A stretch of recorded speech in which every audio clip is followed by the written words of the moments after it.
இன்றைக்கி மஞ்சள் பூசணிக்காயில் ஹல்வா தயாரிக்கலாமா? முதல்ல மஞ்சள் பூசணிக்காயை பெரிய பெரிய பீசஸாக கட் பண்ணி வச்சுக்கலாம். அதோட தோலை சீவிட்டு அதை இந்த மாதிரியான ஒரு டவர் கிரேட்டரில் நல்ல துருவலாக துருவி வச்சுக்கலாம்.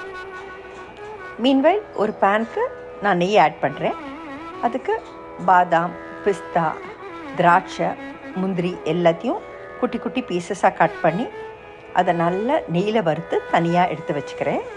இந்த மீதமுள்ள நெய்யில் நம்ம துருவின மஞ்சள் பூசணிக்காயை போட்டுடலாம். போட்டுட்டு அதை நல்லா அந்த நெய்யில் பச்சை வாசனை போக வதக்கிக்கலாம். மீன்வைல் ஒரு 4 அல்லது 3 டேபிள் ஸ்பூன் ஆஃப் பாலில் கொஞ்சம் குங்குமப்பூ, கொஞ்சம் ஏலக்காய் பொடி போட்டு கலந்து இது நல்லா வதங்குற வரைக்கும் ஒரு 1/2 அன் ஹவர் வைக்கலாம். நான் இப்போ ஒரு அரை மணி நேரம் போல் அதை நல்லா வதக்கியிருக்கேன். நல்ல பச்சை வாசனை போன உடனே இந்த பால் அதோடு சேர்க்குறேன். இதுக்கு தேவையான அளவு சர்க்கரையை சேர்க்குறேன். இதுக்கு ஜாஸ்தி சர்க்கரை பிடிக்காது, ஏன்னா அந்த எல்லோ பம்ப்கின்லேயே ஒரு ஸ்வீட் டேஸ்ட் இருக்கிறதுனால கொஞ்சமாக ஒரு பிஞ்ச் ஆஃப் சால்ட், அந்த ஸ்வீட் டேஸ்ட் என்ஹான்ஸ்டாக தெரியறதுக்கு தான்.